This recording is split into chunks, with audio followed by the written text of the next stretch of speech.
El Camino del Reino, Chaclacayo, Lima, Perú, quinto domingo de Cuaresma, 3 de abril del 2022. Las lecturas están tomadas de Isaías capítulo 43, versículos del 16 al 21, Salmo 126, entre paréntesis 125, versículos del 1 al 6, Filipenses 3, versículos del 8 al 14, y el Evangelio en Juan capítulo 8, versículos del 1 al 11. El tema de hoy: Dios siempre nos da la salida. Queridos amigos de la Palabra de Dios, espero que estén disfrutando de un bendecido fin de semana. Hoy día recuerden seguir perdonando. Escribe en un papelito a quien deseas perdonar y la causa. Luego lo clavas en la cruz. El Viernes Santo lo terminaremos todo. La primera lectura nos dice que Dios es capaz de abrir un camino allí donde no hay ninguna posibilidad. La segunda lectura nos invita a conocer a Jesús cada día más y a comprender que nuestro futuro es más grande que nuestro pasado. El Evangelio nos trae a Yahvé Dios retornando al templo en la figura de Cristo, el Hijo de Dios, a quien le presentan a una mujer adúltera para que la juzgue. Escuchemos la primera lectura. Lectura del libro de Isaías capítulo 43, versículos del 16 al 21. Así dice el Señor, que abrió un camino a través del mar y una senda en las aguas impetuosas, el que hizo salir a batalla carros y caballos, con poderoso ejército, caían para no levantarse. Se apagaron como mecha que se extingue. No recuerden lo de antaño, no piensen en lo antiguo.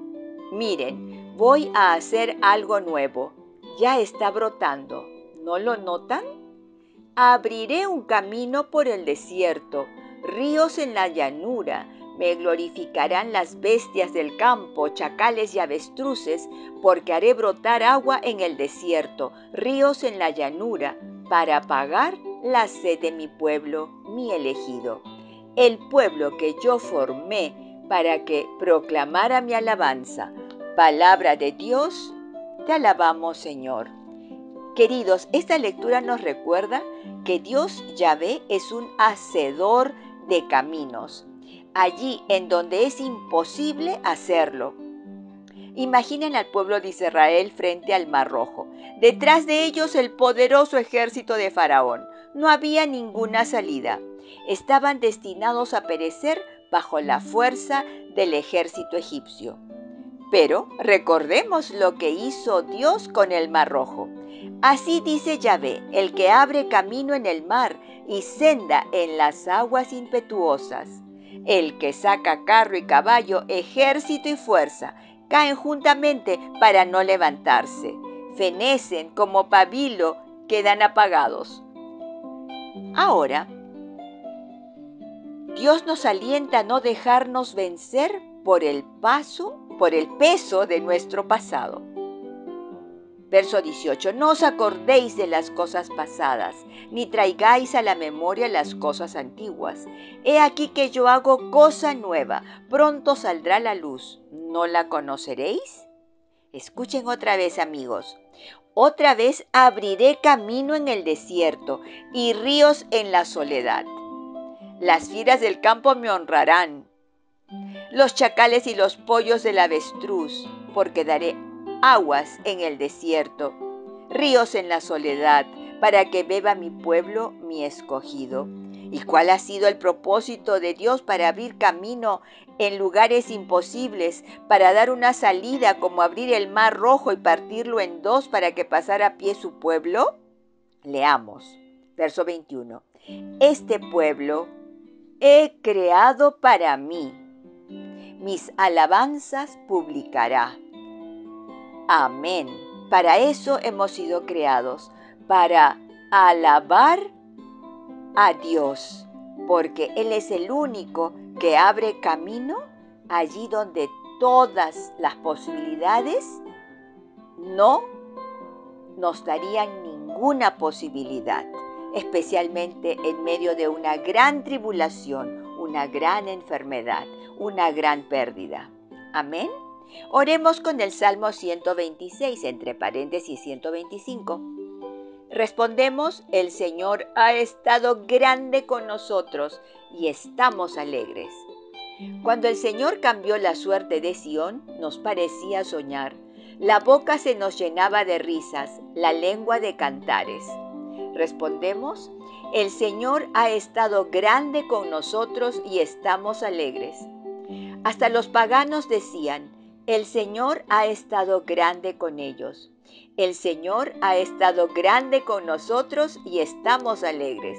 Respondemos, el Señor ha estado grande con nosotros y estamos alegres. Que el Señor cambie nuestra suerte como los torrentes del Néguev. Los que sembraban con lágrimas cosechan entre cantares. Respondemos, el Señor ha estado grande con nosotros y estamos alegres. Al ir iban llorando, llevando la semilla. Al volver, vuelven cantando, trayendo sus gavillas.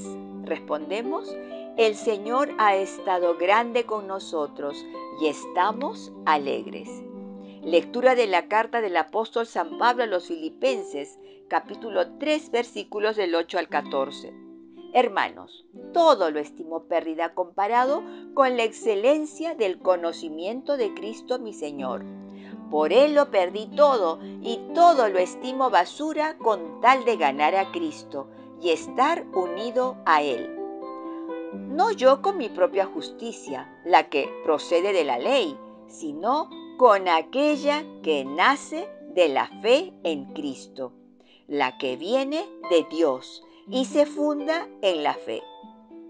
Así podré conocerlo a Él, conocer la fuerza de su resurrección y participar de sus padecimientos, muriendo su misma muerte, para llegar un día a la resurrección de entre los muertos.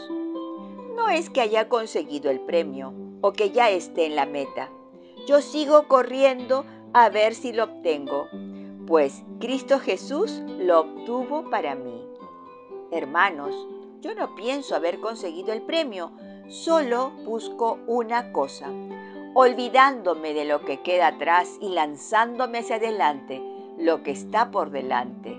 Corro hacia la meta para ganar el premio, al que Dios desde arriba me llama en Cristo Jesús. Palabra de Dios, te alabamos, Señor. Queridos, justamente este versículo donde dice, olvidándome de lo que queda atrás y lanzándome hacia lo que está por delante, corro hacia la meta para ganar el premio, al que Dios desde arriba me llame en Cristo Jesús, es el que acompaña, el verso que acompaña a mi misión personal en mi vida. Ustedes también traten de escoger un versículo apropiado para acompañar el propósito en sus vidas. Bueno, queridos, Pablo comprendió bien la importancia de conocer a Jesús un poco más cada día, igual que necesitamos conocer a Dios un poquito más cada día y pedírselo al Espíritu Santo para que nos conceda este don, conocerlo cada vez más en cada faceta del increíble repertorio del Señor que nos ama y nos tiene tatuados en la palma de sus manos. Ahora, escuchemos nuevamente unos trozos de la lectura. Y ciertamente, dice Pablo, aún estimo todas las cosas como pérdida por la excelencia del conocimiento de Cristo Jesús mi Señor, por amor del cual lo he perdido todo y lo tengo por basura para ganar a Cristo. Como ven, Pablo reconoce que es un proceso, no que lo haya alcanzado ya, ni que ya sea perfecto, sino que prosigo para ver si logro asir aquello para lo cual fui también asido por Cristo Jesús.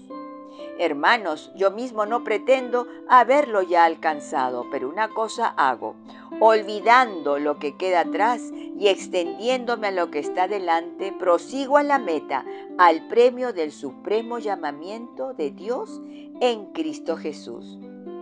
Queridos, no pensemos más en nuestro pasado, sino en lo que viene adelante. Dios nos demuestra que nuestro futuro es mucho más grande que nuestro pasado. Así es que no pierdas la esperanza.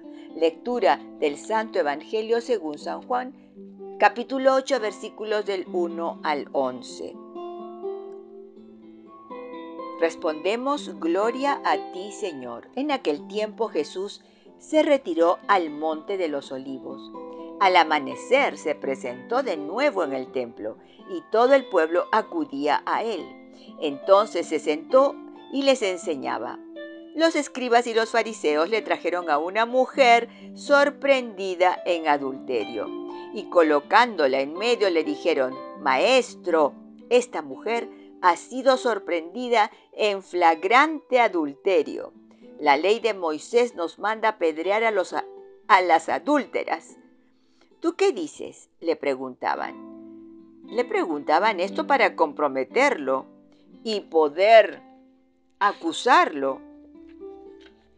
Pero Jesús, inclinándose, escribía con el dedo en el suelo. Como insistían en preguntarle, se incorporó y les dijo: El que esté sin pecado, que le tire la primera piedra.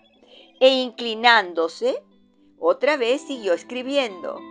Ellos, al oírlo, se fueron retirando uno a uno, empezando por los más viejos, y quedó solo Jesús con la mujer, que permanecía allí frente a él. Jesús se incorporó y le preguntó: Mujer, ¿dónde están tus acusadores? ¿Ninguno te ha condenado? Ella contestó: Ninguno, Señor. Jesús le dijo: Tampoco yo te condeno.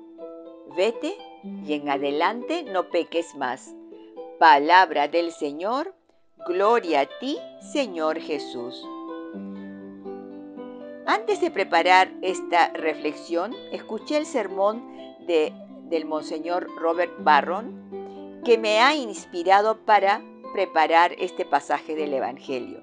El Monseñor Barron nos recuerda que la Shekinah, la presencia de Dios, había abandonado el templo de Jerusalén mucho tiempo atrás y no regresó. Este dato es muy importante. La palabra Shekinah es una palabra hebrea que aparece en los antiguos comentarios judíos llamados targúmenes, para referirse a la luz que brillaba entre los querubines sobre el propiciatorio del arca, tanto en el tabernáculo como en el templo de Salomón. ¿Qué significa Shekinah? El significado real de la palabra Shekinah es la morada y se refiere al lugar donde Dios se manifestaba en medio de su pueblo Israel. La presencia de la Shekinah era la señal manifiesta de la presencia de Dios en Israel. Aunque la palabra Shekinah no aparece como tal en la Biblia, eso no significa que la Biblia no hable sobre la luz admirable que se manifestaba entre los querubines del propiciatorio del arca, desde donde Yahvé se manifestaba a su pueblo Israel. El texto empieza así, verso 1. Y Jesús se fue al monte de los olivos. Este dato no se le hubiera pasado por alto el auditorio al cual se dirige el evangelista Juan. En Ezequiel 10, 18 al 19, describe el momento en el que Yahvé abandona el templo de Jerusalén y se dirige al oriente. Entonces, dice, la gloria de Yahvé se elevó de encima del umbral de la casa y se puso sobre los querubines. Y alzando los querubines sus alas se levantaron de la tierra delante de mis ojos. Cuando ellos salieron, también las ruedas se alzaron al lado de ellos y se pararon a la entrada de la puerta oriental de la casa de Yahvé. Y la gloria del Dios de Israel estaba por encima de ellos. Por otro lado, en Ezequiel 11, 22 al 23, describe cuando la presencia de Dios se puso sobre el monte oriental, el monte de los olivos, sí, allí donde se dirigió Jesús. Después alzaron los querubines sus alas y las ruedas en pos de ellas, y la gloria del Dios de Israel estaba sobre ellas. Y la gloria de Yahvé se elevó de en medio de la ciudad, y se puso sobre el monte que está al oriente de la ciudad, o sea, el monte de los olivos. Ahora escuchen. Verso 2. Por la mañana Jesús volvió al templo, y todo el pueblo vino a él, y sentado les enseñaba. Jesús es el Hijo de Dios, es Dios. Y es Dios mismo que regresa del Monte de los Olivos al templo en la persona de Jesús, ¿se dan cuenta? Verso 3. Entonces los escribas y los fariseos le trajeron una mujer sorprendida en adulterio y poniéndola en medio le dijeron: Maestro, esta mujer ha sido sorprendida en el acto mismo del adulterio, y en la ley nos mandó Moisés apedrear a tales mujeres. Tú pues, ¿qué dices? Queridos, en Éxodo 20:14 Dios dijo: no cometerás adulterio. Y las consecuencias de hacer adulterio se encuentran en el Deuteronomio capítulo 22, versículos del 22 al 24 y Levítico 20, verso 10. Las consecuencias son: morirán apedreados. Verso 6. Mas esto decían tentándole para poder acusarle, pero Jesús, inclinado hacia el suelo, escribía en tierra con el dedo. Queridos, ahora quiero que imaginen la escena. En ese momento había ocurrido un grave escándalo y estoy segura que se habría juntado bastante público para observar la lapidación de la adúltera. ¿Y qué hace Jesús? ¿Se pone a defenderla a la mujer? ¿Discute con el gentío que ya tenía piedras en las manos? ¿Discute con los escribas y fariseos? No, no y no. Jesús apaga el fuego encendido por la curiosa morbosidad de los presentes, eligiendo permanecer en paz. ¡Qué gran lección de vida! Elegir la paz, no la guerra.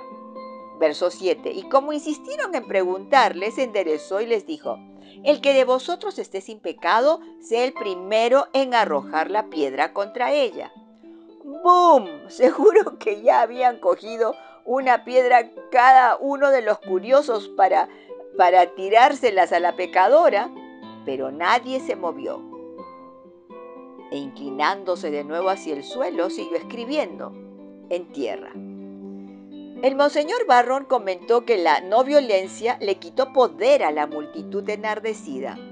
Nos enseña a cómo lidiar con paz con el problema de la violencia. Verso 9. Pero ellos, al oír esto, acusados por su conciencia, salían uno a uno, comenzando desde los más viejos hasta los postreros. Algo que me impactó del sermón de Monseñor Barron es que la ley y la religión a veces se usan para buscar al chivo expiatorio, para culparlo y descargar sobre él la ira de la comunidad. Nosotros busquemos que nuestra iglesia sea más bien un centro de amor en donde nuestra miseria humana y la misericordia divina se puedan encontrar, como lo hizo Jesús con la adúltera. Verso 10. Enderezándose Jesús y no viendo a nadie, le dijo a la mujer: ¿dónde están los que te acusaban? ¿Ninguno te condena? Ella dice: ninguno, Señor. Entonces Jesús le dijo: ni yo te condeno, vete y no peques más. Jesús no pone excusas, ella había pecado, por eso le dice: no vuelvas a pecar.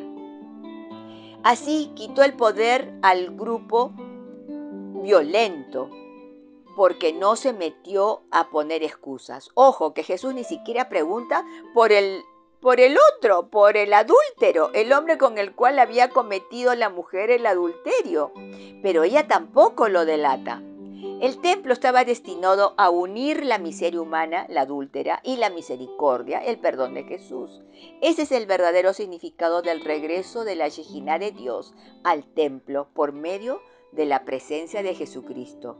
Date cuenta también que Dios proporcionó una salida para la imposible situación de la adúltera, la cual estaba destinada a morir sin misericordia por el peso de la ley. Así es Jesús. Él no vino a juzgar, sino a salvar a los pecadores. ¿Y tú, te pones del lado del acusador o de parte del hermano que cometió una ofensa? Blanca Foster, Ministerio Yo Amo la Biblia.